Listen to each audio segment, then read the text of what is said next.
In this video, I will show you how to download Steam. To get started, what you want to do is open up an internet browser. I will be using Google Chrome, but it doesn't really matter what browser you use. Now, if you actually come across to the official website, which is store.steampowered.com, from here, you're going to see at the very top, there's a green Install Steam button. Give that a click. What that's going to do is take you to a screen like this. And from here, you're going to see the blue Install Steam button. Once you give that a click, that's going to download the Steam setup onto your computer or laptop. Now from here, what you want to do is give it a click. And then what you can do is run through the steps to install Steam. So we're going to select our language, choose where we want to install it, and then click on to install. So as you can see, it's now currently installing. And once it's finished, you can leave the box ticked if you want to run Steam straight away. If not, you can find it by using your search box, type in Steam, and then opening it up underneath Best Match. Now, when you first install Steam, there's going to be some updates to run through, so you just want to give it a couple of minutes to update to the latest version of Steam.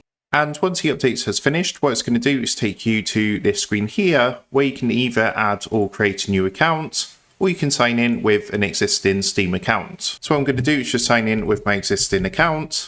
And once you've done that and signed in, it's going to automatically connect to the network, open up Steam, and you'll be able to then start using Steam on your computer or laptop. So that is how to download Steam. Make sure to like, comment, and subscribe for more Steam and simple tech tutorials. And with that being said, I will see you in the next video.